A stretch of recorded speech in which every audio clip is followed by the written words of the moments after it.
ശ്ലോകം 4. അംബഷ്ടനെ ആനക്കാരനെ അടിച്ചു കൊന്നുണ്ടാവണം, പറഞ്ഞിട്ടില്ല, ഭാഗത്തിൽ പറയുന്നുണ്ട്. അംബഷ്ടനെ അടിച്ചു കൊന്നു. എന്നിട്ട് ഭഗവാൻ ഈ കൊമ്പെടുത്ത് വരികയാണ്. ഗൃഹണ ശ്ലോകം 4. ഗൃഹണാനം ദന്തമംസേ, തൻ്റെ തോളിൽ അതാണ് ഒരു മറ്റേ പല്ല് താൻ വെച്ചു, ഒരു കൊമ്പ് താൻ വെച്ചു, ഒരു കൊമ്പ് ഏട്ടന് കൊടുത്തു. തോളിൽ വെച്ച് യുധമത ഹലിന, ഹലി ബലരാമൻ, ബലരാമൻ്റെ കൂടെ രംഗം അംഗ ആവിശന്തം, ഹേ ഭഗവാനെ, ഹേ ഗുരുവായൂരപ്പ, അങ്ങ് അന്ന് കംസൻ്റെ ആ കൊട്ടാരത്തിൽ ആ മലരംഗത്തിലേക്ക് കയറിയത് ഓർമ്മയുണ്ടോ? രംഗം ആവിശന്തം ത്വാം, എപ്പോൾ ഭഗവാൻ ഉള്ളിലേക്ക് കടന്നുവോ ഉണ്ണിയെ എല്ലാവരും കണ്ടു. മംഗല്യ അംഗഭംഗീഹി, അംഗഭംഗീ രഭസഹൃത മനോലോചനാവീക്ഷ്യ ലോകാഹ, അവിടെയുള്ള ജനങ്ങളെല്ലാം കണ്ടു. ആ ഉണ്ണിയുടെ ആ മനോഹര രൂപം കണ്ട് അവർക്ക് എന്തെന്നില്ലാത്ത ആനന്ദം. എഴുന്നേൽക്കണമെന്നുണ്ട്, ക്ഷണിച്ച കംസൻ ശിക്ഷിക്കും, അതുകൊണ്ട് ആരും എഴുന്നേറ്റില്ല. പക്ഷേ ആ മനോഹരമായ രൂപം, എല്ലാ മംഗളത്തെയും നൽകുന്ന അവയവങ്ങൾ, മംഗല്യ അംഗഭംഗി, ഒന്ന് കണ്ടു കഴിഞ്ഞാൽ തന്നെ നമുക്ക് എല്ലാവിധത്തിലുള്ളതായ അഭിലാഷങ്ങളും സാധിക്കുന്നതാണ്. അത്ര അംഗഭംഗിയുള്ളതായ ആ ശരീരം, അത് മനസ്സിനെ ഇപ്പോൾ ആകർഷിച്ചു. രഭസഹൃദം, ബലാത്കാരമായി പിടിച്ചു വലിച്ചു നമ്മുടെ മനസ്സിനെ. മനോലോചനാഹ, അങ്ങനെ അവരുടെ മനസ്സ്, കണ്ണ് ഈ ഉണ്ണിയിൽ തന്നെ നിന്നു എന്നർത്ഥം. എപ്പോൾ ശ്രീകൃഷ്ണൻ മുമ്പിൽ കടന്നുവോ ആ ശ്രീകൃഷ്ണൻ്റെ മനോഹര രൂപവും ആ രൂപം നമുക്ക് തരുന്നതായ ആനന്ദത്തിനെയും കുറിച്ച് ചിന്തിച്ച് അവരെല്ലാവരും പരവശരായി. അതാണ്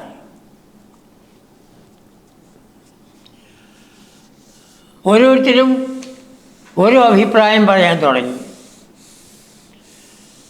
കുറച്ച് പ്രായമായ ആൾക്കാർ പറഞ്ഞു, ഹംഹോ ധന്യോ ഹി നന്ദോ, ആ നന്ദഗോപര് ഭാഗ്യം ചെയ്തവൻ തന്നെ കേട്ടോ, നമുക്കൊന്നും ആ ഭാഗ്യമില്ലല്ലോ. അന്ന് വയസ്സായ ആൾക്കാർ തമ്മിൽ പറഞ്ഞു. അപ്പോൾ അടുത്തടുത്തിരിക്കുന്നതായ അവരുടെ ഭാര്യമാരോ അല്ലെങ്കിൽ വേറെ സ്ത്രീകളോ പറഞ്ഞു, നഹി നഹി പശുപാലാങ്കനാഹ, ആ ഗോപസ്ത്രീകളല്ലേ ഭാഗ്യം ചെയ്തത്, നിങ്ങൾ എന്തായി പറയണത് എന്നവർ ചോദിച്ചു. ആ ഗോപസ്ത്രീകളാണ് ഭാഗ്യം ചെയ്തത്. ഈ 10 കൊല്ലവും 8 മാസവുമാണ് ഭഗവാൻ അവിടെ താമസിച്ചതെന്നാണ്, വൃന്ദാവനത്തിൽ താമസിച്ചത്. അവിടുന്ന് മധുരാപുരിക്ക് വന്നിരിക്കുകയാണ്. അപ്പോൾ ഇത്രയും കാലവും ആ ഉണ്ണിയെ നോക്കിയത് ഈ ഗോപസ്ത്രീകളാണ്, പശുപാലാങ്കനാഹ, അവരാണ് ധന്യന്മാർ, ധന്യകൾ. അപ്പോൾ കുറച്ചുകൂടി പ്രായമുള്ള അമ്മമാർ പറഞ്ഞു, നോ യശോദ, യശോദയാണ്, യശോദയ്ക്കല്ലേ ഉണ്ണിയെ എടുക്കാനും ഉണ്ണിയെ ഉമ്മ വയ്ക്കാനും രാത്രി ഉണ്ണിയുടെ കൂടെ കിടക്കാനും ഉണ്ണിക്ക് ആഹാരം കൊടുക്കാനും എല്ലാവിധത്തിലും ആ ഉണ്ണിയുമായി ചേർന്ന് രമിക്കാൻ സാധിച്ചത് യശോദയ്ക്കല്ലേ, അപ്പോൾ യശോദയാണ് എന്ന് പറഞ്ഞു. അപ്പോൾ ചില ആൾക്കാർ അവിടുന്ന് പറഞ്ഞു, നോ നോ, ഇതൊന്നുമല്ല, ധന്യക്ഷണാസ്മ ത്രിജഗതി വയം, ഈ 3 ലോകത്തിലും നമ്മൾ തന്നെയാണ് ധന്യന്മാർ. എന്തുകൊണ്ട് ഈ ഭഗവാനെ ഈ രൂപത്തിൽ കാണാൻ സാധിച്ചത് നമ്മൾക്കല്ലേ? യശോദയ്ക്ക് കാണാൻ സാധിച്ചിട്ടുണ്ടോ? ഇല്ല. ഗോപികൾക്ക് കാണാൻ സാധിച്ചിട്ടുണ്ടോ? ഇല്ല. നമുക്കല്ലേ കാണാൻ സാധിച്ചത്? അപ്പം നമ്മളാണ് ധന്യന്മാർ എന്ന് ചിലർ പറഞ്ഞു. സർവേശ ശംസു, എല്ലാവരും ആ ഭഗവാന്റെ മനോഹര രൂപം കണ്ട് പ്രശംസിച്ചു. ശശംസു, പ്രശംസിച്ചു. ശ്ലോകം 5. പൂർണ്ണം ബ്രഹ്മൈവ. ഈ ഭഗവാൻ ആരാണ്? പൂർണ്ണബ്രഹ്മമാണ്. ഈ ഭഗവാനാണ് ഈ പ്രപഞ്ചമായിട്ട് വിരിഞ്ഞു നിൽക്കുന്നത്.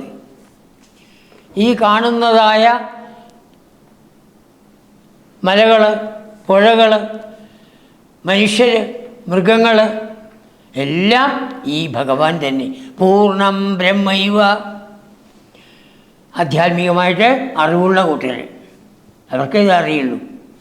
പൂർണ്ണം ബ്രഹ്മൈവ സാക്ഷാത് ബ്രഹ്മ. നിരവധി പരമാനന്ദ സാന്ദ്രപ്രകാശം. പരമാനന്ദവും ഒരിക്കലും നശിക്കാത്തതായ പ്രകാശത്തെയും ജ്യോതിസിനെയും പ്രദാനം ചെയ്യുന്ന ബ്രഹ്മമാണ് ഈ ഉണ്ണി. ഗോപേഷു ത്വം വിലാസീഹി. അങ്ങനെ ബ്രഹ്മം തന്നെയായ ആ കൃഷ്ണൻ ആ ഗോവന്മാരുടെ ഇടയിൽ എത്ര കാലം, 11 കൊല്ലത്തോളം അവിടെ പ്രകാശിച്ചില്ലേ, വിരാജിച്ചില്ലേ. വിലാസീഹി നഖലു ബഹുജനൈഹി താവതാവേദിതോ ഭൂ. എന്നാൽ അധികം പേരും ബഹുജനൈ ന ആവേദിത, അങ്ങനെ അറിഞ്ഞില്ല, അങ്ങനെ മാഹാത്മ്യത്തെ അറിഞ്ഞില്ല. ഈ 10-13 അസുരന്മാരെ കൊന്നിട്ടും അത് ഉടനെ മറക്കുകയാണ്, ഭഗവാൻ മറപ്പിക്കുകയാണ്. അതാണ് ആ കൊന്നു കഴിയുമ്പോൾ അവർക്ക് ഓർമ്മ വരും, ഭഗവാൻ ഈശ്വരൻ തന്നെയാണ്, കൃഷ്ണൻ ഈശ്വരൻ തന്നെ. കുറച്ച് കഴിയുമ്പോൾ മറപ്പിക്കും. യശോദ തന്നെ ഉണ്ണിയെ മടിയിലിരുത്തി ഈ കാണുന്ന പ്രപഞ്ചം മുഴുവൻ തൻ്റെ വായിൽ കാണിച്ചു കൊടുത്തില്ലേ. അപ്പോൾ ഉണ്ണിയുടെ ശ്രേഷ്ഠതയെക്കുറിച്ച് മനസ്സിലാക്കി. കുറച്ച് കഴിഞ്ഞപ്പോഴോ സ്ഥലം അമ്പദിശ എന്ന് പറഞ്ഞ് മായയിലേക്ക് കൊണ്ടുവന്നു. മായയിൽ വരുമ്പോൾ നമ്മൾ മറക്കുകയാണ്. അതാണ്. അപ്പോൾ എത്രയാണ് ആനന്ദത്തെ പ്രദാനം ചെയ്യുന്നത്, എത്രയാണ് ജ്യോതിസിനെ പ്രകാശനം ചെയ്യുന്നത് എന്ന് പറയാൻ സാധിക്കാത്ത പൂർണ്ണബ്രഹ്മമായ ഈ ഭഗവാൻ ഗോവന്മാരുടെ ഇടയിൽ സാധാരണ ഒരു ഇടയനെ പോലെ കഴിച്ചുകൂട്ടി. അനേകം ജനങ്ങൾക്കും ഈ ഉണ്ണിയെ അറിയാൻ സാധിച്ചില്ല. ബഹുജനൈ താവതാവേദിത ന അഭൂ. നിശ്വാസത്വം തദായിതം പ്രഥമോപഗതേ പുണ്യകാലേ ജനൗഘാഹ. അങ്ങനെയുള്ളതായ ആ ഭഗവാനെ അതെ ആരാണ് കാണുന്നത്? അതാണ് പറയുന്നത്. പുണ്യകാലേ, നമ്മുടെ പുണ്യം പരിഭാഗത്തിലെത്തുമ്പോൾ മാത്രമേ കാണാൻ സാധിക്കൂ. പുണ്യപരിഭാഗം. ഇതിന് ഭഗവാനെക്കുറിച്ചുള്ളതായ ശാസ്ത്രങ്ങൾ തന്നെ പുണ്യപരിഭാഗം വരുമ്പോഴേ നമുക്ക് അറിയാൻ സാധിക്കുള്ളൂ, അതിൽ പങ്കെടുക്കാൻ സാധിക്കുള്ളൂ. അനുഭവത്തിൽ നിന്നാണ് ഞാൻ പറയുന്നത്. ഞാൻ വളരെ കാലം ബോംബെയിലായിരുന്നു, ഏകദേശം 8 കൊല്ലം. അവിടെ അനേകം സപ്താഹങ്ങൾ, ഭാഗവത സപ്താഹങ്ങൾ ഇതായി. ഓരോ കൊല്ലവും ഏൺഡ് ലീവ് 4 സപ്താഹത്തിന്, ഒരു ക്യാഷ്വൽ ലീവ് 1 സപ്താഹത്തിന്, അങ്ങനെ 5 സപ്താഹം വെച്ച് ഈ 8 കൊല്ലം 7.5 കൊല്ലം ഇതായി. അപ്പോൾ 2-3 കൊല്ലം കേട്ട് കഴിഞ്ഞപ്പോൾ ഭാഗവതം പഠിക്കണമെന്ന് എനിക്ക് തോന്നി. പണ്ഡിറ്റ് ഗോപാൽനാരെ 8 വോളിയൂമും മേടിച്ചു. സമയമില്ല, തൊടാൻ സമയമില്ല, അങ്ങനെ വെച്ചിട്ടുണ്ട്.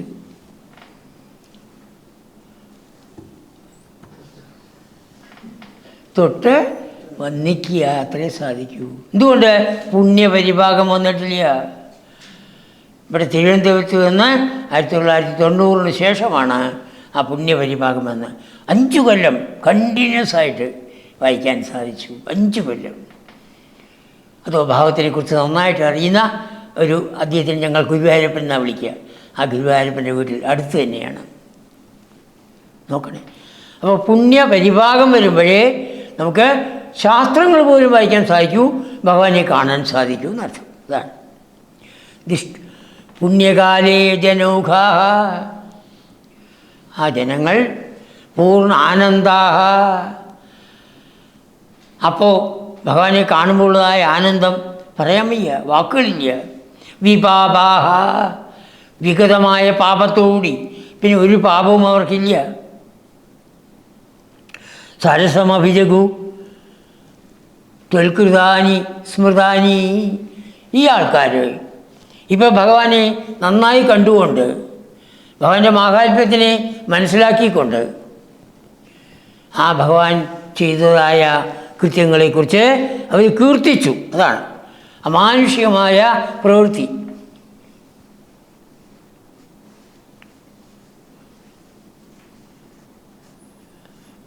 അസുരന്മാരെ വധിച്ചത് ഇവർ കണ്ടിട്ടില്ല, കേട്ടിട്ടേ ഉള്ളൂ. ഇപ്പം ഇവിടെ ആ ആനയെ വധിച്ചത്, അംബർഷനെ വധിച്ചത്, ആ രജകനെ വധിച്ചത് എല്ലാം നേരിൽ കണ്ടുവരും. അതാണ് അവരുടെ ആ പുണ്യം അതിൻ്റെ പരമ തലത്തിലെത്തി എന്നർത്ഥം. അപ്പോഴാണ് പൂർണ്ണമായ ആനന്ദം. എന്തൊക്കെ പാപം വാസനകളുണ്ടോ അതെല്ലാം നഷ്ടമായി. വിപാപാഹ. അപ്പോൾ ഭഗവാന്റെ ആ മാഹാത്മ്യത്തെക്കുറിച്ച് സരസം അഭിജഗു, ആനന്ദത്തോടുകൂടി അവർ പാടി. ത്വൽകൃതാനി സ്മൃതാനി, ഓർമ്മിച്ചെടുത്ത് അവർ ചെയ്യുണ്ടായി. ഇത് വൃന്ദാവനത്തിൽ അവർ ഗോപിമാർ ചെയ്തു, ഇവിടെയും ഈ സമയത്ത്. അതാണ് എപ്രകാരമാണോ ഭഗവാനെ ആദ്യമായിട്ട് ദർശിച്ച് ആ പാപമെല്ലാം പോയത്, ആ ആൾക്കാരും ആ ഭഗവാനെ കീർത്തിക്കുകയുണ്ടായി എന്നുള്ളതാണ്. ആദ്യമായിട്ടാണ് അധികം പേരും ഭഗവാനെ അറിയുന്നത്. ഇതുവരെ അറിഞ്ഞിട്ടില്ല. ഉള്ളിലേക്ക് കടന്നു. കംസൻ ഇവരിങ്ങനെ ഓരോന്ന് പുകഴ്ത്തുമ്പോൾ കംസന് ദേഷ്യം വന്നിട്ടുണ്ടാവും, കംസൻ നിർത്താൻ പറഞ്ഞിട്ടുണ്ടാവും. അപ്പോൾ മല്ലന്മാർ മുന്നോട്ട് വന്നു.